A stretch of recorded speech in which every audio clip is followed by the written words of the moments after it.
and mental health. So we include mental health as part of our disability family. The older you get, the more likely you are to have a disability. Right? And I always say, if police can do it, anybody can do it. This isn't about overcoming, it's about owning it. Welcome to ThisAbility. Hi, this is your host, Rolif Cornelio, bringing you another podcast at ThisAbility. And today's podcast is all about infrastructure and its role in inclusion. Today's guest is Tricia Malowney from Australia, Melbourne, and she's the Chief Accessibility Advocate at the Department of Transport and Planning for the state of Victoria. She's also a Churchill Fellow and an inclusion strategist. With a lived experience of polio, she champions accessible, co-designed transport for all. She advises government and NGOs, serves on multiple advisory boards, and holds accolades, including the Order of Australia, driving equity across systems. It's indeed my pleasure to welcome you, Tricia, to this podcast of ThisAbility. Welcome. Thank you for having me. It's a pleasure to be here. Great. So, Tricia, for those who do not know you yet, could you share a little bit about your journey into advocacy and what inclusion means to you? So I contracted polio in 1954 at the age of 4 months. Okay. My parents were told to put me in a home and go away and have more children. They didn't do that, but they did have 8 more children after me. So right. I'm one of 10 children. And I didn't know that I had a disability. I knew I couldn't walk. I knew I wore calipers, but I was just somebody else in the neighbourhood. And it wasn't until I was working for police, actually, and one of the senior police came up and asked me, would I be the disability liaison officer? And I said to him, I don't know anything about that. And he said, but you've got one. And I thought to myself, well, that's interesting, isn't it? I hadn't thought of myself like that. So I started to do a little bit of research, and I discovered that not everybody was as empowered as I was. So I was working as a research officer in Victoria Police, nothing to do with disability, just like everybody else was working there. Right. So one of the first things I did was start an employment program for people with disabilities. So every public service role was filled by a person with a disability. And I always say, if police can do it, anybody can do it. So that really started my journey. When I left police, I moved into the NGO space, and I was working for Women with Disabilities Victoria. I was chair of their board and started to find out what sort of things were impacting on the lives of women with disabilities. Okay. And then 4 years ago, I got a call to say, would I apply for the role I've got now, Chief Accessibility Advocate? And I said, I don't need a job. I was 68 at the time. I didn't want to keep working. Right. And they said, would you at least have a look at it? And I had a look and I thought, oh yeah, I can do this. And it's the best job I've ever had. So it means I'm actually getting paid for the work I do, which is good. But I'm actually empowering others through my advocacy at a high level in government. Wow, that's amazing. What a beautiful journey that you explained. There are so many things I want to get into. If I could start with your childhood a little bit, you said you were 1 out of 10, but up until later in life, you didn't really feel that you had disability. So tell me, in what ways did your family or your neighborhood make you feel that way? I just wasn't treated any differently. My parents had the same expectations of me as they had of the rest of my family, which was to get an education, get a job, and then leave home. Right, so that was it, really. And then for my childhood friends, I went to the same school as all my friends. So right from kindergarten right through to the end of my secondary school, I was at school with the same people. And in fact, I had a reunion with them a couple of years ago, and I asked them the question, did you see me as the kid with the disability? And they said, no, we didn't see anything. We didn't, because I was the only person that anybody knew who had a disability, because in Australia, people with disabilities were institutionalised. They were put in homes. They were sent to specialist schools. So my parents had very poor education. My mum had grade 8 and my mum had grade 7 education, strictly working class. But they knew that they didn't want that for me. They wanted, I was their child, I would continue to be their child. Wow, that's so really, it's an interesting thing, isn't it? Really heartwarming, to be honest. And, their approach to raising you shaped so strongly how you would grow up as a person. And it's the case with all children and all parents, but especially when you're a person with disability, your upbringing matters significantly. And I think I'm lucky too. So I have 6 sisters. I have 6 sisters and 3 brothers. Right. And we're very close, but we're not in each other's pockets. But I know that if anything happens, I've got somebody to go to. They're very protective of me, but we're protective of each other. Right. My mum's still alive. She's 95. Wow. She's still living in the family home on her own, but there's always somebody there each day. She doesn't want to live with anybody. She's very independent. But it's that same thing, we build strength in each other. Right. So your first role in the field of disability was in the police, you mentioned, right? They asked me would I support. They asked me would I support employees with disabilities who work for police. I didn't know there was anybody else with a disability because they were mainly people with hidden disabilities. They were people with mild intellectual disabilities who were given low-paying jobs. But the police that I worked with senior police, saw the need to perhaps support them better because they hadn't been well supported. And so I just went in. And then they asked me, because I was doing I'm an observational anthropologist by training.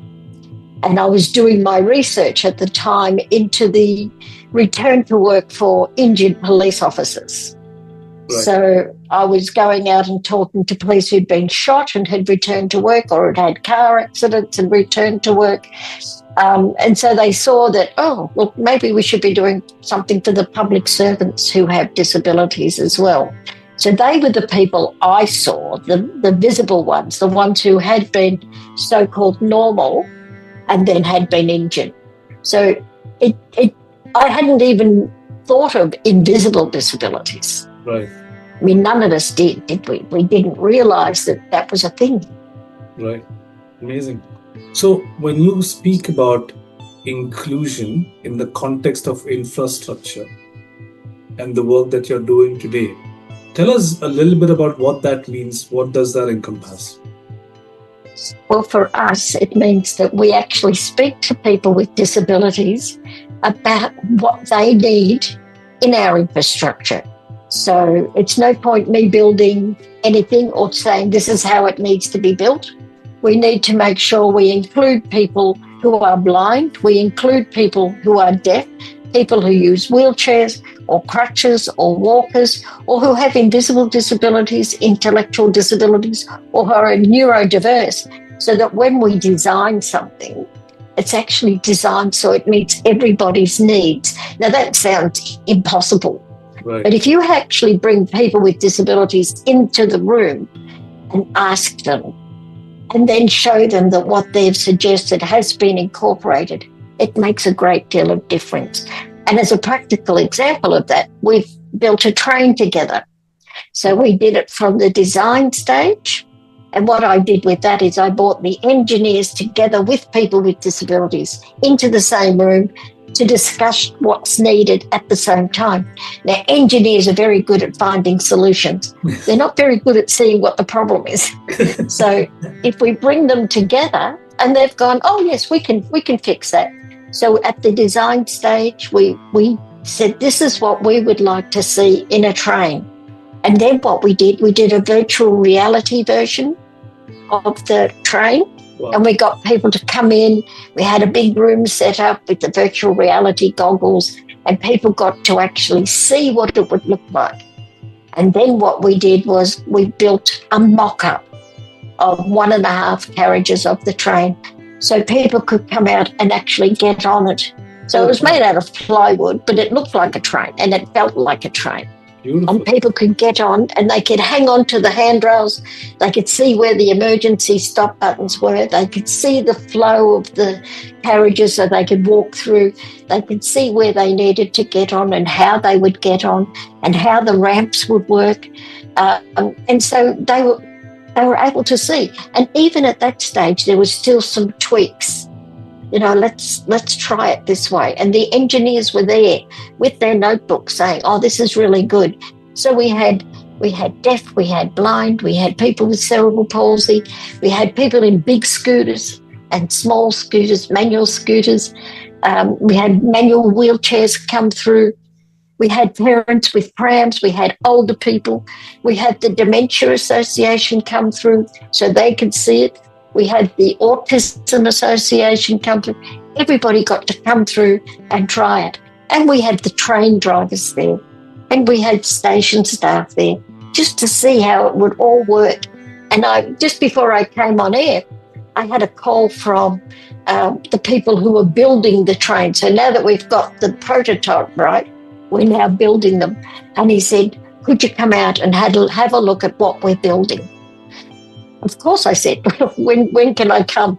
So we're actually building them in the state of Victoria using Victorian labour. So it's really a project for us.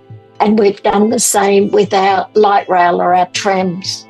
And now we're starting to use the same process in building our buses. How can we make sure our buses are accessible for people with disabilities so that we can all enjoy the fruits of our labour? Because to me, transport's one of the key social determinants of health.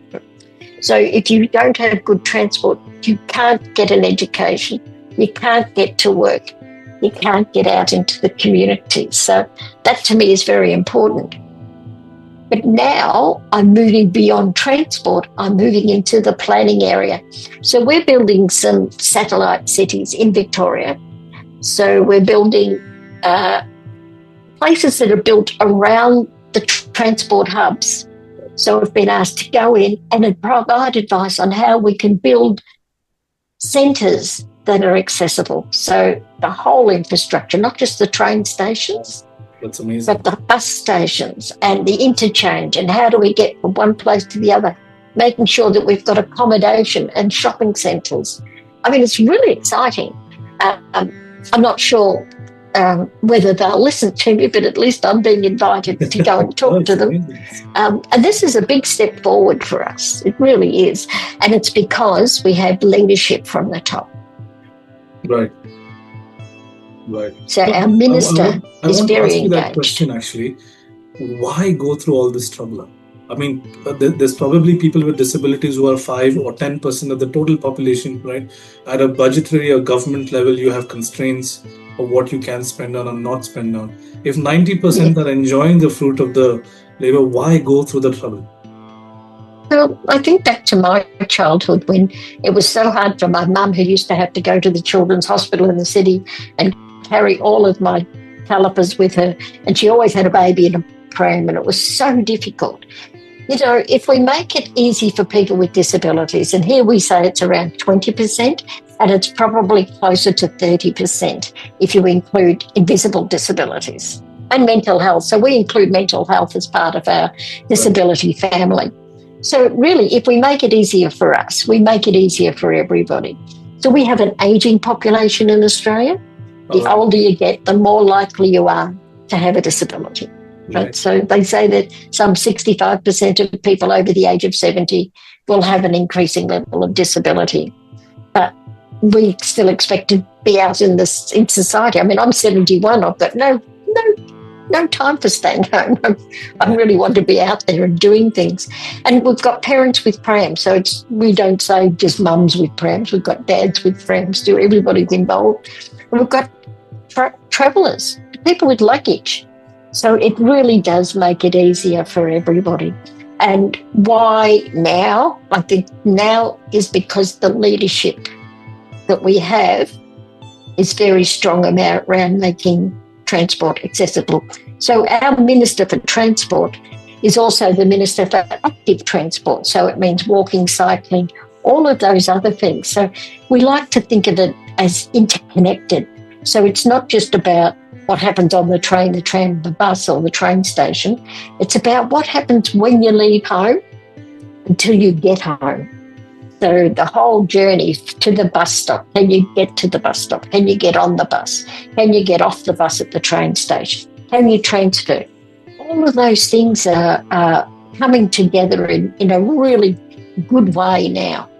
That's awesome. So what struck me in what you said, Tricia, was that very often this is thought of a infrastructure for people with disabilities. But actually, it's not that there is a group of people with disabilities.